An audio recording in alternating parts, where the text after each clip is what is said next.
So today we are doing chapter 11. It's going to be a little bit different, but more of the same. So we'll get into it here. So we're doing, again, rotational stuff. I think I find that most people think rotational stuff's a little bit more difficult. It's not quite as intuitive. It sort of is. It's probably something you've encountered in everyday life. And you are familiar with, you've just never thought about it in this way because you've never had to, right? Okay, so we're going to look at these things a little bit differently.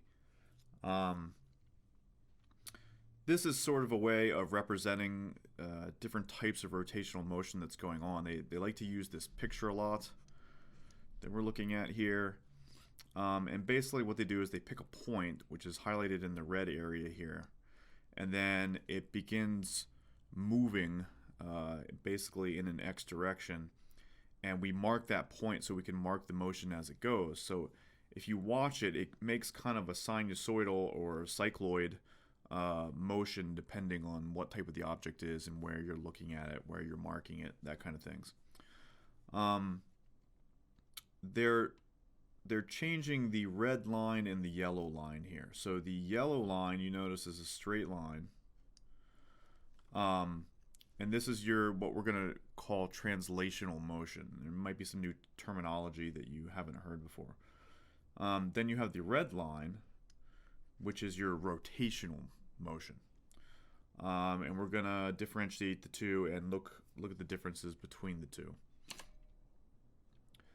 So some of the definitions we have here, obviously we're looking at rotating stuff, we're not looking at bouncing. So you're not bouncing balls down, hills or stairs or anything like that. Skidding and slipping are two other terms. So if you have a wheel rotating and moving forward, there must be friction. Friction must be applied. If there's no friction, it just spins in place. So we have to define very carefully when there is slipping and when there's not. So essentially, if there is slipping, we're just saying that there's no friction and the thing's just rotating. It's like picking up a wheel if you've ever picked up a bicycle wheel. I don't know that people leave their houses these days anymore, but if you've ever picked up a bicycle wheel as a kid and you spun it around, it's just spinning in place, right? And you hold it by the axle in the center. That's rotational. So when you do this, if you were able to do that on the ground and place it down and just spins in place, this would basically be like a no friction situation. We call that slippage, right? For most of we're still sticking with this center of mass idea that's here, still called COM. Again, this is probably the third chapter we've gone over this. You just need to remember we're dealing with center of mass stuff. For rotational stuff, it is the center of the object. It's rotating. We're left with these same definitions we had before. You have your theta and your radius, and then we have the velocity in terms of the center of mass. So you have your angular velocity, which remember I define as like theta over time. And then again, you have your radius. So you have this arc length S over here, which is marked in red. And they're saying when it moves this distance from here to here, you've covered this much of the arc length. And we can figure that out by using the equations given. So now we're going to look at just the differences, rotational, translational. So this is rotational, and it's kind of interesting because when we look at this, we're looking at, again, everything's relative to something else, right? So when you look at something, you need a reference point. This has to do with like general relativity, the theory of relativity, basic relativity, like when you're in a car and you're driving past something, you are going a certain speed. If you're driving past a slower car that's moving in the same direction as you, it appears that you're not moving as fast, right? So all these things are relative to something else. So these are in relation basically to the center of mass, the center of this guy, right? So we're looking at the velocity. So the velocity In this direction, we're looking as positive. In the bottom direction, we're looking as negative. And this will become more apparent why this is when we start adding up these different velocities and different forms of movement. So there's a bunch of definitions here. So the axis of rotation is not moving. This is again picking up the bicycle wheel, holding it by the axle. It's spinning round and round, but the point, the axis in which the rotation is occurring is not moving. It's staying in one place. These help you define whether something's rotational motion or translational motion. And then we have these tangential velocities that they're talking about here and here. That's just indicating the top and the bottom. So the bottom,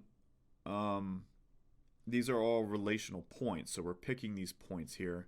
And again, this is kind of a convention thing. We've just picked positive and negative. And it works out because mostly the bottom of this, once we put this wheel on the ground, is then in relation to the ground, right? So that's why we kind of keep these, that's why the convention is the way it is. All points except the center, the very center, rotate with the same angular velocity. This is an important definition. If you remember this when you're asked questions and you do problems, you can just jump straight to something and be like, oh, boom, everything must rotate with the same angular velocity. Okay, so the next part is then the translational motion.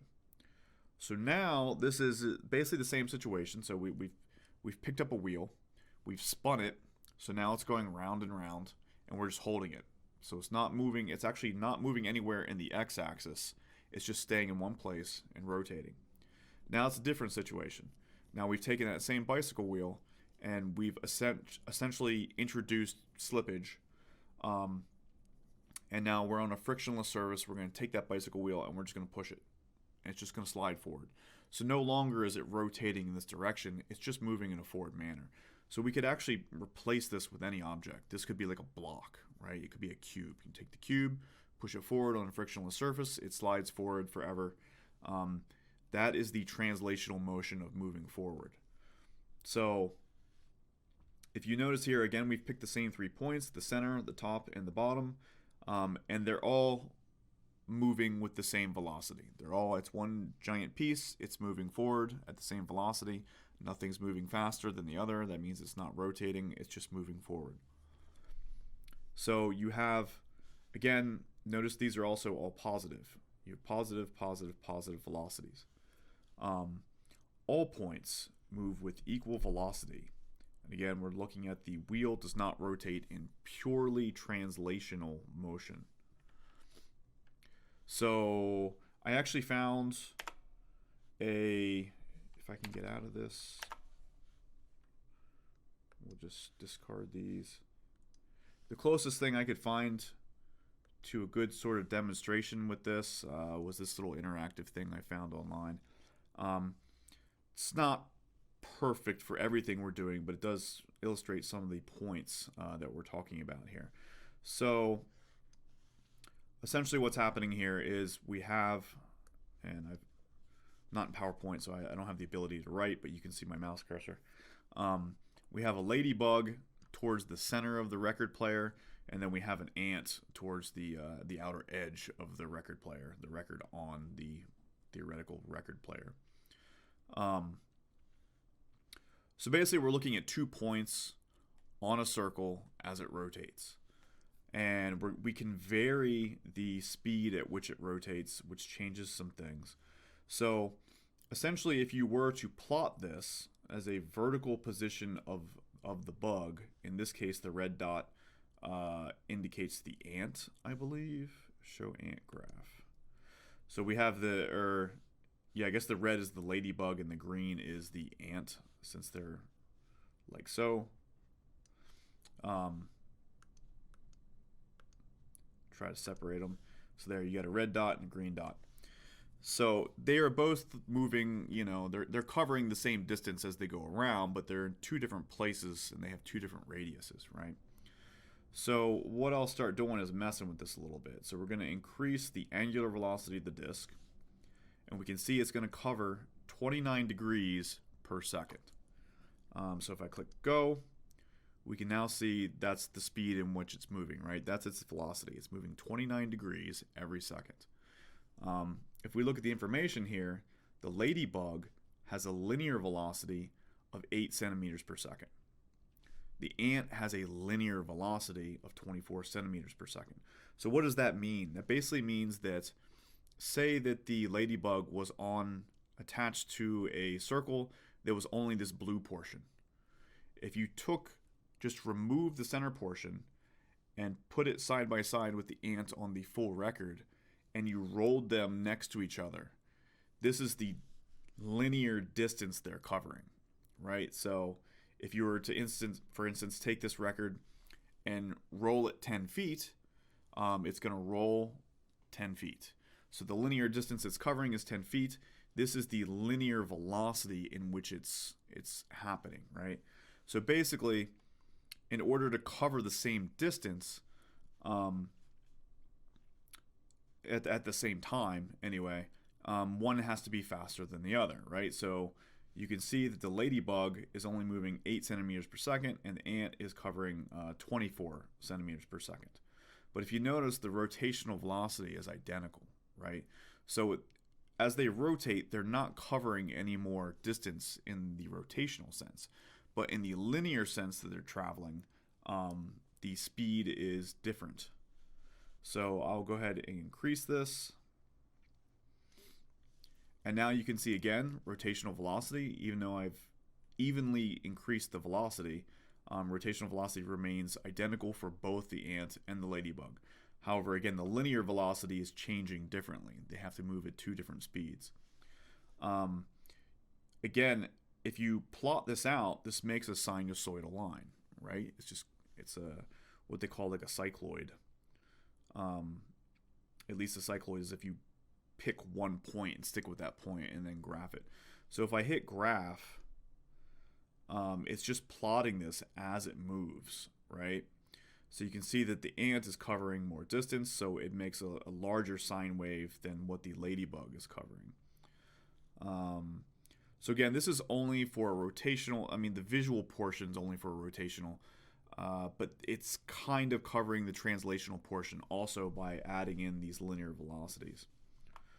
So again, not the most perfect ideal example, but it was the best thing I could find in relation to what we're doing. Okay, so now what we want to be doing, I think I have to turn the pen back on. So now what we're doing is we looked at the rotational over here, right? We looked at the translational over here. Now if we add them together, that's a rolling motion. So now you've taken the wheel, the spinning wheel, you've placed it on the ground, you've let it go. So now it is both rotating and it is traveling forward, right? So a typical bicycle wheel moving on the ground. The interesting thing when we do this is we're looking at the velocity portions individually. So remember we said that this was positive up here. This was positive everywhere. And then when we add these together, as they indicate by this plus sign here, you just get twice the velocity up here, which is what this is saying. On the bottom, however, if you remember, we indicated this is negative for the rotational portion. Translational is positive. Therefore, these two cancel out. This is 0. And you say, well, this thing's on the ground, it's moving forward. How can the velocity be 0? It is an instantaneous viewing of that velocity at that point in relation to the ground. So it's relative to the ground. So if you can picture, I don't have anything really circular. Get the cap to a bottle here. So if we were to place this on the ground, basically, and we rotate it back and forth slightly, it kind of sticks to the same point on the ground, right? This point isn't really moving. The point on the top, however, you can see the vast distance it's covering. So even though the bottom isn't really moving the point on the x-axis, the top is, right? The top is moving quite a bit. And that's basically the point it's trying to illustrate here, is that it is in relation to the ground, pretty much sticking to that point for that moment in time. It's moving slightly, but it's moving much slower than this top portion, right? Um, okay, so again, we're taking a snapshot. This is what I'm talking about, your instantaneous viewing. This is when we get into derivatives, right? Um, bottom of the wheel is relative to that point on the ground. There's no relative motion at the point of contact. This is kind of, again, everything I explained. Velocity at top doubles. Now, this is actually like a fascinating picture. And you're like, okay, whatever, it's a wheel in motion. But this is actually illustrating exactly what I was just explaining. So if you notice, because the top portion of this is moving so quickly in relation to the bottom, these wheels, the spokes on the wheel, are blurred out.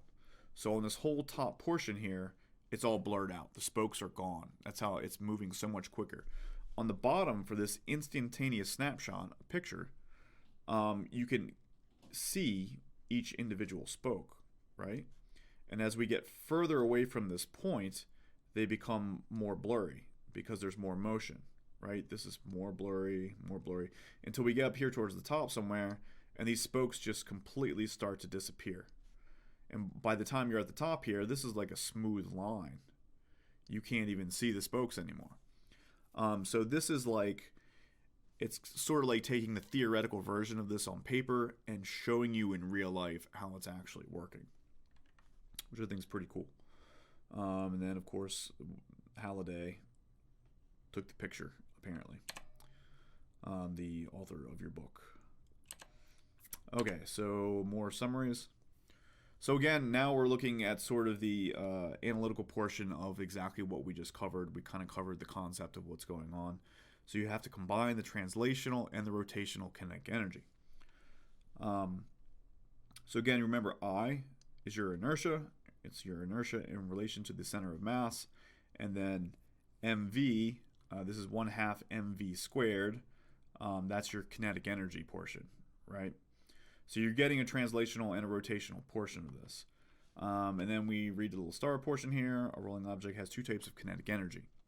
Rotational and then the translational. And they're saying rotational energy is this portion, right? And then you have your translational portion over here. So remember, keep those two separate. It depends on the problem that you're actually given. You can separate the two, and then, it's pieces of information given versus pieces of information that you're missing. And that's how you're going to set up these problems. If a wheel accelerates, its angular speed changes. That acceleration, velocity changes. This should be pretty obvious from chapter 2 or 3. So again, a force must act to prevent slippage. This is what we talked about before. Again, down here you have the frictional force, right? A frictional force must be occurring that's stopping this thing from just spinning in place and slipping. And again, you have your angular acceleration portion there and your radius. Again, if this slip occurs, then the motion is not smooth rolling. So we're once again looking at this inclined plane and an object on it. Remember, we had the box on the inclined plane, and I kept insisting that we're going to just keep seeing this over and over again. Here we are again. So you have this same inclined plane, the same breakdown of the normal force, the force of gravity pointing straight down, the components of it, cosine and sine. So you should be familiar with this by now, I hope. And then we have this circular object. I don't think it says whether it's an actual circle or a sphere, but irrelevant at this point, I guess. And you can see it's moving down the hill. So if it's not just spinning kind of in place, there must be some friction that's stopping it from spinning and smooth rolling down the hill, as you would expect. So again, all the pieces I just went over. So they've just broken down the algebra and the adding of the equations that's in the book. You can see it's equation 11-10. So you can see where that came from in the book. And it's just giving you the acceleration of something like rolling down a ramp. This portion, the inertia, then is going to change depending on the object. So you got circles, spheres, hollow spheres, a cylinder with a hollow, a cylinder with some kind of internal portion, basically hollow cylinder is what they call it. etc. That whole table of things that in that book that we went over. So again, without friction, you have translational motion only. Again, so it's going down. Basically, if you push this thing, it's just going to be a circle sliding down the ramp. It's not going to rotate. It's not going to rotate smoothly down the ramp. Either that, or if you gave it a spin, it's going to just be spinning as it goes down, in no relation to the traction it's gaining on the ramp. It's just going to be spinning with whatever force you put it, and it's never going to slow down.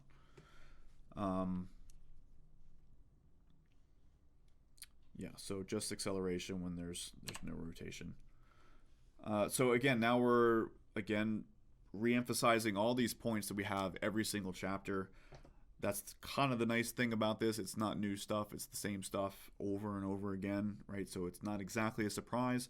It just comes in slightly different forms. Now we're doing rotational stuff. So now we have a conservation of energy. You can almost be assured that we'll have a Newton's second law, as we do every time. These are givens. So here you have your potential energy. If you remember, it's represented by U, and then your kinetic energy, represented by K. By now, you should have done the second part of Lab 13. If you remember, the first part of Lab 13 was where you were using a device that was loaded by a spring and a ball. You hit the button that you probably didn't do because you didn't go to school. I'm not sure. It's one of the very first labs. It's possible you did. You hit that, the ball goes across the room. That was Lab 13, 13B, I believe. At this point, we should have moved on to 13A. 13A is no longer shooting the ball across the room. Now there is a hanging pendulum, and there's a basket. The ball shot into the basket. It catches it in the basket, and then it moves upward. So this is a great way of showing you how kinetic energy, a ball flying through the air, hits the basket and then moves upward and stops. So you haven't lost the energy. It's a conservation of energy. It's turned that kinetic energy into gravitational potential energy. And this is, again, a similar situation here. So you have basically a sphere that starts, it must start at 0 because it has no kinetic energy. It's not moving. And it has a certain height. So it has some form of gravitational potential energy. The nice thing about these problems is when they start at 0 and you're given this information, you know the total energy of the system right off the bat. That's a big deal. That helps you solve a lot of the information in this. It basically means it's an easy problem. So basically this sphere starts rolling, rolls down the hill. By the time it hits the bottom of the hill, the potential energy is now 0 because our reference point is then the ground. So at the bottom, the potential energy must be 0. It's converted all of it into kinetic energy. So basically, if you had to figure out some information in this portion, the MGH, must equal this portion. So 100% of the potential energy has been converted to 100% of the kinetic energy. And now we notice that the pieces that are changing, that are new to us, because this up to this point should be a review, the pieces that are changing are now we have the inertia, and then we have the angular portion. And then we have the 1/2 mv squared portion, which we're familiar with kinetic energy. It's just related to the center of mass, which is then giving us the rotational portion of these problems. And then it's just broken down into different things here. Again, this is specifically the inertia of a sphere. So it is 2/5 mr squared. If it's just a hoop, for instance, I believe it's just mr squared. And then again, you have to refer to your table to get all the things, unless you want to go through the geometry and break down the equation of where this comes from every single time. Okay, so again, this is just breaking down more exactly what I just said. You have a hoop here, like I said, mr squared. You have a solid sphere versus a solid cylinder versus just a block sliding. So you eliminate some of the information because now it's just sliding. A wheel rolls without slipping. Means there's friction along a horizontal road as shown. The velocity of the center of the wheel is represented by v. So again, that's your translational portion, right? Because if we're looking at the center of a wheel, that means we're not looking at the rotational portion. We're just looking at the translational motion of it. So this velocity is the translational velocity. Point P is painted on the rim of the wheel. The direction of the instantaneous velocity of P is, and again, this is that situation we just looked at. Remember my little lid here, as it's moving back and forth, we have double the velocity at the top, and then the translational plus the rotational is canceling this out so that it's 0. So we kind of already went over this, but the instantaneous velocity is the total velocity. So we can't look at each one individually. It has to be added, so it just automatically has to be 0. I'm not even going to go through the individual options. Next one says, when we apply the energy conservation principle to a cylinder rolling down an incline without sliding, again there's friction, we exclude the work done by friction because there is no friction present. Again, without sliding must mean there's friction. So this is automatically out. We've already established there must be friction in the problem. The angular velocity of the center of mass about the point of contact is 0.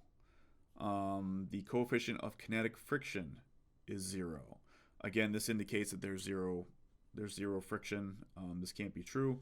The linear velocity of the point of contact is 0. So we look at the difference of these: angular velocity, linear velocity, center of mass about the point of contact is 0. This is not true. But the linear velocity, because if you just do the angular velocity, it's rolling. We're just looking at the rotational portion. It's not, you don't have anything to cancel out with it. The linear velocity, however, is the addition of the translational, so they cancel out. So this is actually true. And then the coefficient of static and kinetic friction are equal. That's just some dumb statement that has nothing to do with anything. The coefficient of static and kinetic are never equal unless there's no friction. So you're stuck with D. A hoop, a uniform disk, and a uniform sphere, all with the same mass and outer radius, start with the same speed and roll without sliding up identical inclines. Rank the objects according to how they go least to greatest. It's kind of interesting when you think about this. So you have a hoop, it's just a circle. You have a disc, which I'm just going to represent that this is filled in by squiggly lines. And then you have a sphere, which I guess we can make sort of like a little reflection point. I don't know if that helps, but whatever. It's a sphere now.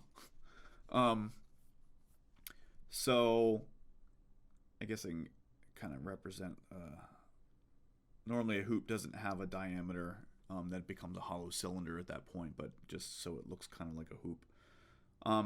It's interesting because they say they all have the same mass. So you can see that there's a lot less material here compared to a solid sphere.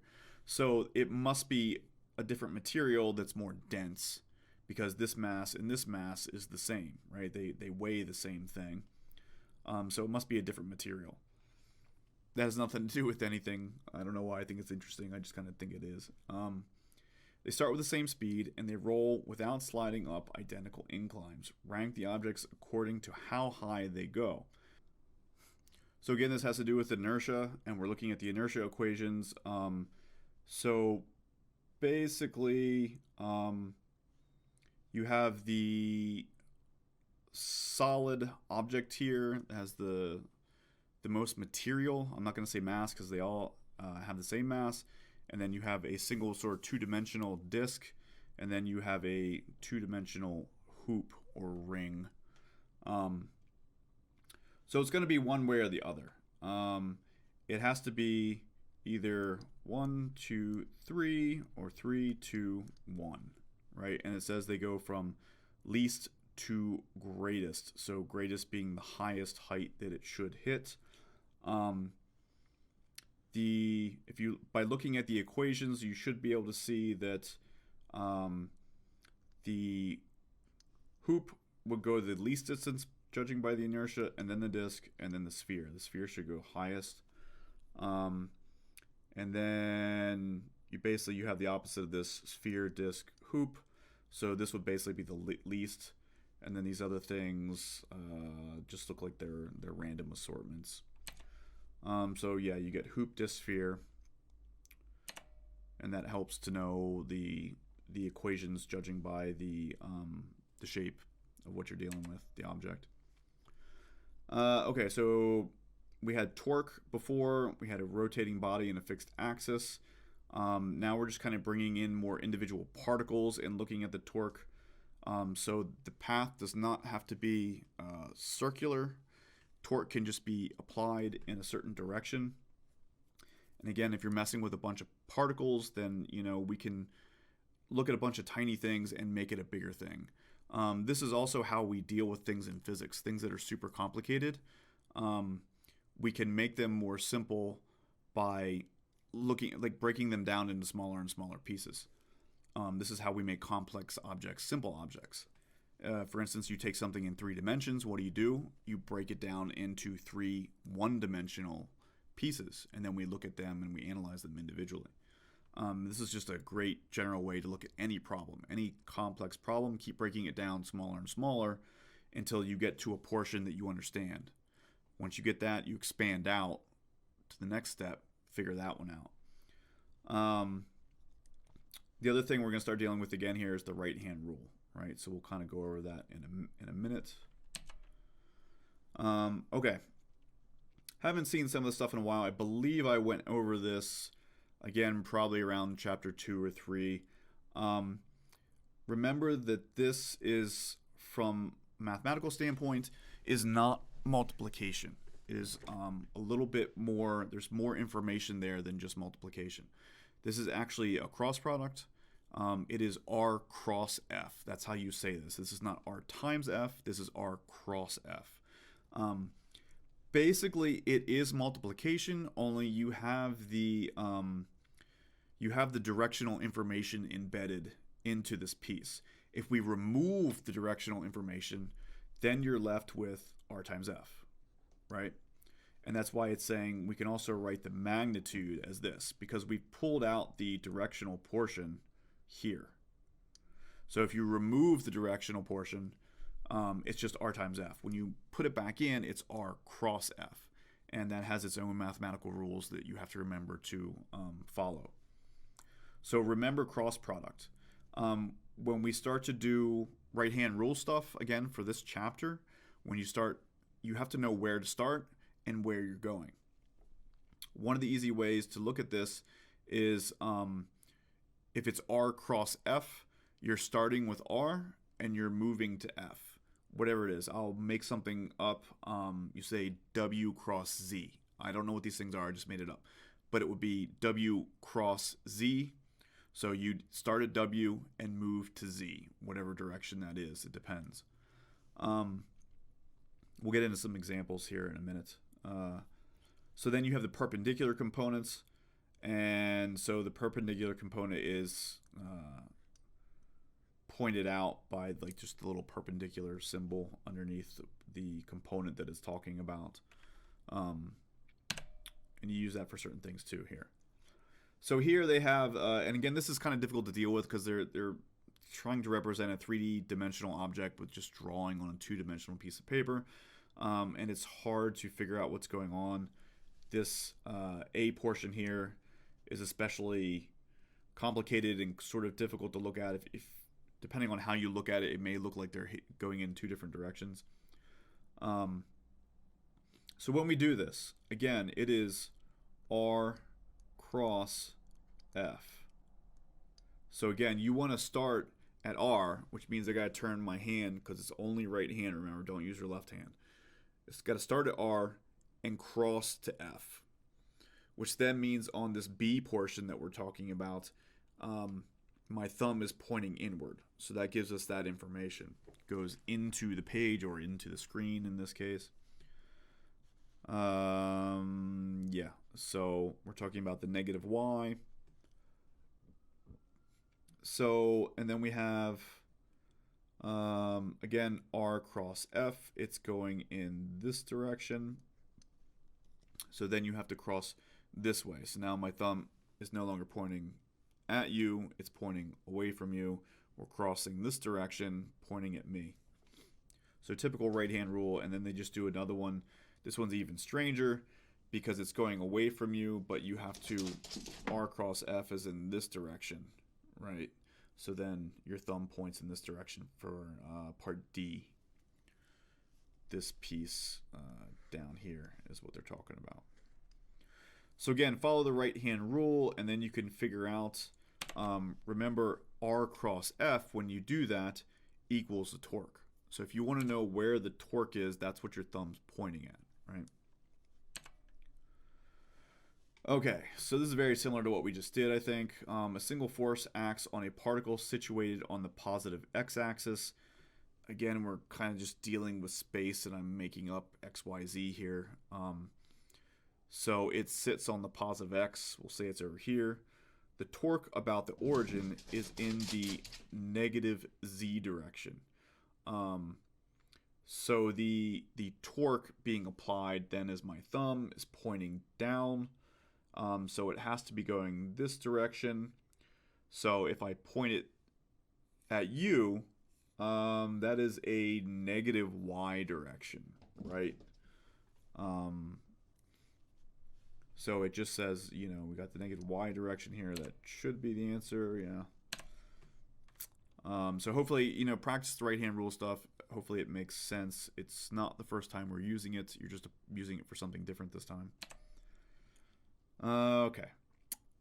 So now we're talking about angular momentum, and they're talking about it as a counterpart to linear momentum, right? So still momentums, again, we're just taking sort of angular circular parts and replacing them in linear equations and stuff that we're already used to. So we have and remember, P is momentum, so that equals mass times velocity. So now when you have R cross P, again, you have directional information in there, so no longer can it be just mass times velocity. Mass is a scalar, so that's irrelevant. There is no directional information to begin with. So that's pulled out, and you're left with this inner portion of velocity. And so you must get the extra information you need, the rotational. So this ends up being then mass times the radius cross the velocity. So you gain additional information by using this form over this form. And then they have this L that it equals L. So that's kind of your new variable to get used to. They also have the units down here. They call it joule seconds, or you can break down the joule and multiply it by seconds. Yeah. So normally joule is you have a Newton in there, so it's meters per second squared. So one of the seconds you lose, so you get joule seconds. You add a second. Whatever. You can write out that probably doesn't make any sense. Write out the units, and then you can cancel them as you go if you need to break it down. Okay, so find the direction, use the right hand rule. We did that. To find the magnitude, use the equation from the cross product. So again, like I just said, you have the R times P, which says then been broken down to get this inside information here. Or let's just go with what they've written here. You had R cross V from the previous one here, right? So you have this mass, you had R cross V, and all they're doing is, again, they're pulling out the directional information and leaving these as scalars. So now this is like basically speed. So now you have a speed portion, you have a mass, and you have a radius. So just scalar information and then directional. And then again, we can have the perpendicular information down here that can also help you. Angular momentum only has meaning only with respect to a specified origin. So again, this is saying something's relative to something else. We got to be careful what we're picking as the origin. Again, picking coordinate systems, that kind of thing, you need to be careful. Again, this is always perpendicular to the plane formed by the position and linear momentum vectors. So that's where we get these perpendicular pieces that are always there. The angular momentum vector of Earth due to its daily rotation is directed. And you can look at this a couple different ways. In my mind, the first thing that happens is I see possibly the sun here and then the Earth somewhere out here rotating. If it's in this position, the Earth would rotate in this direction, which if you're looking directly down on it is counterclockwise. I can only move my hands so far, so it's got to move this way. And then if you look at it from here, this would be the west, this would be the east. It's moving this direction, so the sun's setting constantly in the west. So if we do that, it's rotating this way, right? So if I do right-hand rule, we're looking down on it. It's moving counterclockwise from the top, and so my thumb must point upwards. So again, if this is the Earth and this is the equator going around it, it must be pointing towards the north. And again, I'm not even going to look at the rest of it because it doesn't make sense. So you get the north. Just do right-hand rule. Okay, so like I said, we're going to get Newton's second law because that's the way things go. We do this every single time. If you remember Newton's second law in the linear form, it's actually written down here. So you originally started with F equals ma, and this got broken down into your derivative components, and then eventually we learned that momentum is a better thing to deal with than velocities, so we end up with this dp dt. So now we are incorporating the L into it. So now we're incorporating the angular information into this piece, and you can see it's the net torque, because again they want to reinforce this point of you can have a multiple particle system, so you want each individual torques all summed up, so you have a total torque. Okay, a rod rests on a frictionless ice. Forces that are equal in magnitude and opposite in direction are simultaneously applied to each end as shown. So, kind of confusing. Frequently in physics, they draw a picture, and whoever is drawing it, I don't know why what they're thinking, they just immediately assume, okay, everybody understands this immediately, but there's different ways of interpreting how people write this stuff. Sometimes it's not very good. So there's nothing in relation to this. You don't know what's going on. So it says it rests on frictionless ice. If the frictionless ice goes this way and you apply forces this direction, it can't go anywhere, right? So that can't be the case. We must be looking straight down on it. So this must be ahead. So I'm looking down on it like this. You apply the forces, it's spinning around and around like this on this direction on the ice. You get into a lot more complicated situations with the problems. Honestly, I have avoided, for the sake of ease, and I'm not there to help you with these problems, so I don't want you to be too confused. So we haven't gotten into a lot of the same problems. You do the same problems, but a lot of them get a lot more complicated. There are much harder versions of these problems that I could be picking. If you haven't noticed by now, you're getting the easier versions. So this is a pretty straightforward situation that they're talking about. You're looking down on it. It could only be the possible way it's doing. When you get into hoops spinning in the air and magnetic fields going through it and this and that gets more confusing. If you're taking 181, you're going to get into that. If you're not, don't worry about it. But in any case, so we're looking down from the top.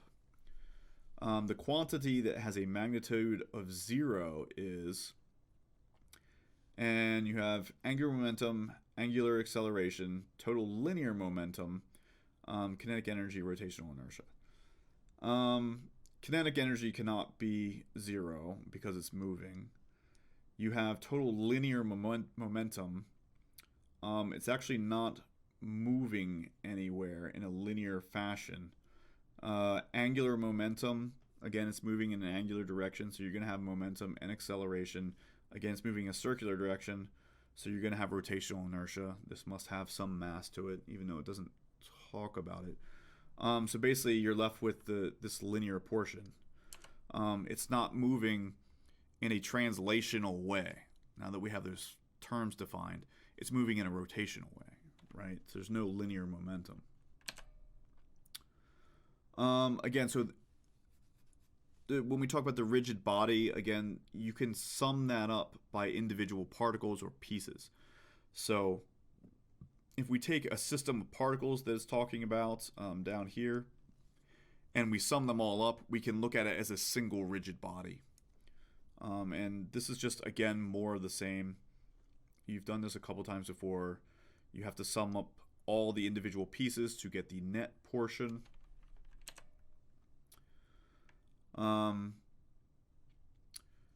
Torque and angular momentum must be measured relative to the same origin. So this portion here. So you have to be careful with this. Again, the origin and the coordinate system that you're choosing. Center of mass is accelerating, then that origin must be the center of mass. This is kind of like logic-based stuff.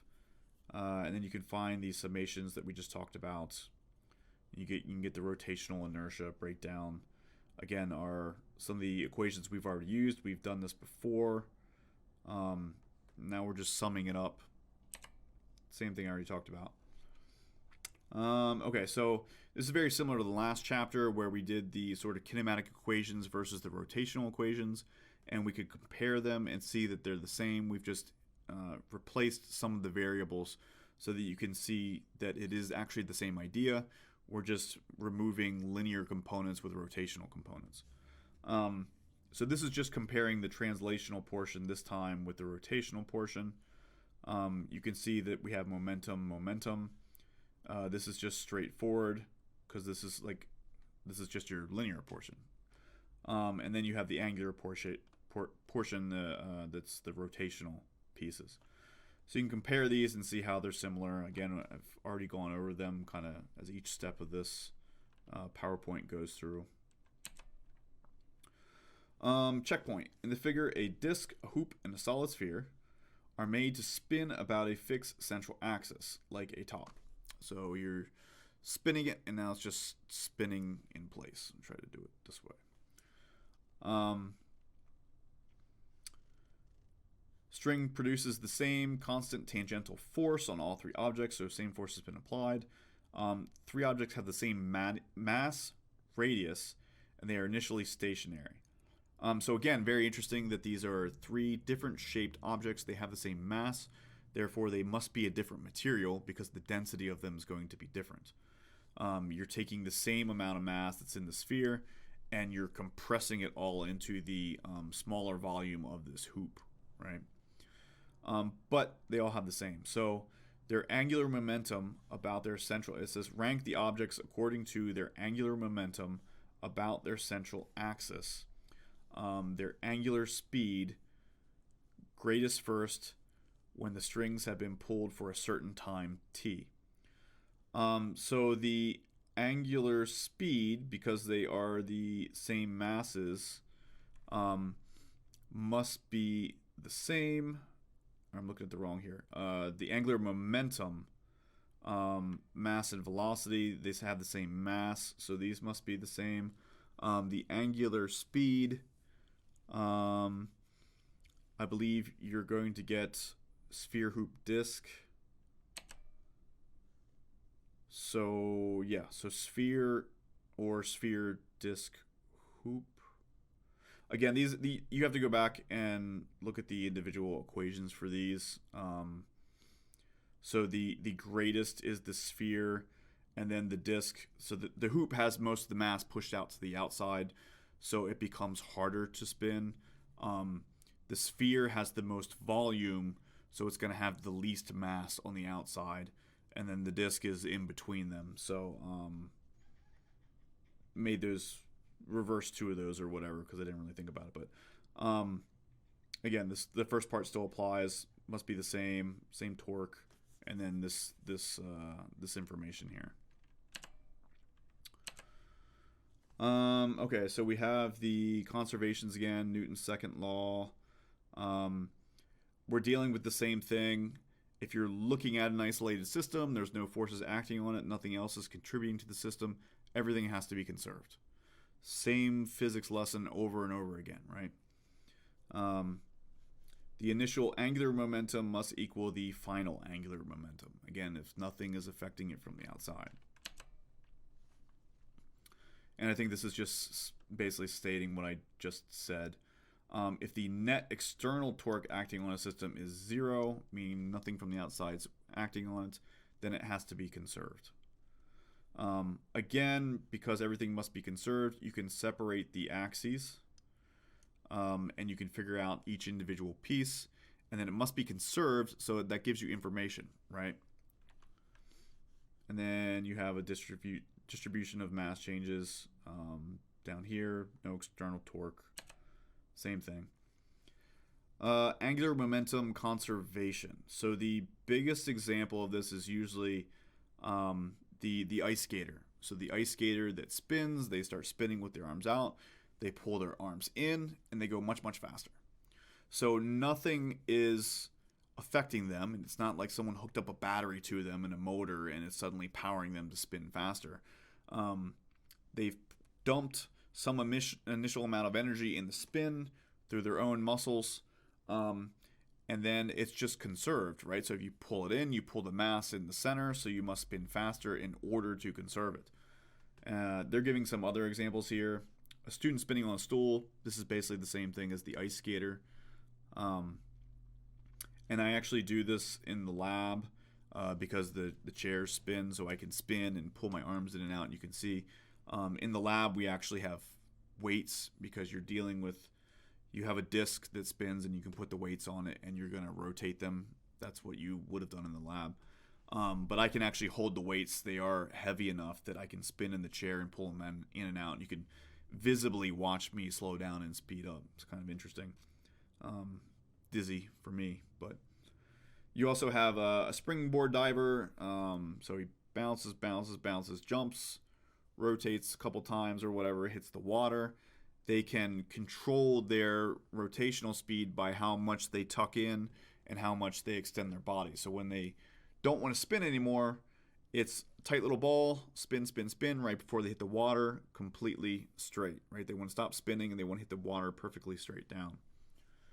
A long jumper, angular momentum, they're talking about here. So you pull your body into a ball when you jump and then you extend outward. And this is like a more complicated thing that they're talking about. It's not as the intuition of what's happening here is not as good unless you start analyzing long jumpers. The other ones are a little bit it makes a little bit more sense in your head because you visibly see it every single time they do it. A rhinoceros beetle. It's very important that you know it's a rhinoceros beetle. Rides the rim of a small disc that rotates like a merry-go-round. It's the record player again, right? If the beetle crawls towards the center of the disc, difference between ladybug and ant, do the following, each relative to the central axis: increase, decrease, or remain the same for the beetle disc system. Okay, so again, to answer these things, you should have the equations in front of you. All you have to do is analyze them. And then because we're getting into concepts that, again, the intuition isn't always there. Like, we don't talk about things, when we talk about things in terms of like velocity, you can understand that. You understand that a car is going faster than a person running, and a person running is going faster than a person walking. When we start talking about things like angular momentum, it becomes a lot more kind of conceptual. These aren't terms that we use every day, so it's not as intuitive. So we look at these each individually. You have the rotational inertia. So you have a radius involved in this. The thing's walking towards the center. Is that right? Beetle crawls towards the center of this. So you're reducing the radius. So this should decrease. Angular momentum, again, you have a mass velocity situation there. Those aren't changing, so this should remain the same. And then the angular speed, remember to cover the same distance as it spins around.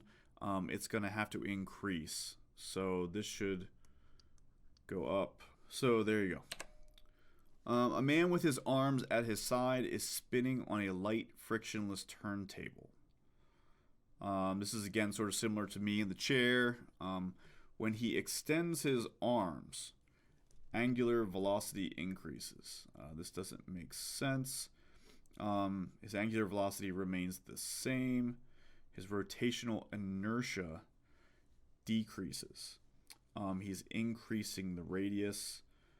His rotational kinetic energy increases. Again, everything's conserved. You can't just magically increase kinetic energy.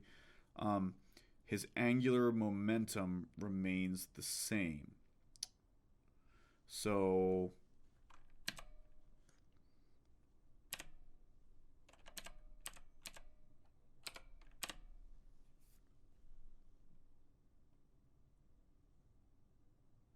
again, when you look all these, the angular momentum remaining the same, you're not changing the mass or the velocity that we're talking about for this, so it must be E. And then we're through the summary, so that's the end of this chapter. You have some other things here, some gyroscopes and stuff. I'm not going to get into that. It is very interesting. It's the same thing with the bicycle wheel. When you're holding like this, if you spin it, then it has certain forces that are being applied when you are spinning it like this. I will tell you a story for the one person that probably made it to the end of this video. When I first bought a motorcycle, I had never ridden a motorcycle. I had no idea what the heck I was doing. I should not have ridden it the moment I bought it and got it home, but I did anyway. And I just kind of rode it around my neighborhood for a while, and eventually I started getting more brave and going further out. And one day I decided to go on the highway. And as I got on the highway, I had to get on and then sort of turn to stay in my lane. Thank God that it was not a lot of cars, but I did not realize the gyroscopic forces that were involved with the motorcycle. So when I went to come on that on-ramp and get on the highway, the bike just slid through all 3 lanes because I could not turn the bike. So the bike, I'm just trying to turn like a bicycle, doesn't work that way. I did not know this. So I'm leaning on the bike, I'm pulling on it, yanking on it. If you don't know, if you're on a motorcycle that's moving above about 35 miles an hour, it's going to be nearly impossible to pull that bike over on its side. You on the bike itself are not going to be able to pull it over. It's not going to just magically fall over. It's impossible. The forces that are being applied to it are keeping it up. And the faster you go, the stronger those forces get. So luckily nobody was there. I slid across all 3 lanes, and then luckily it went straight, so I didn't have to turn past that point. And then eventually, extremely slowly, I worked my way back over to the right-hand lane and just took the next exit. And I immediately said, what the heck is going on? So I started Googling this and reading about this.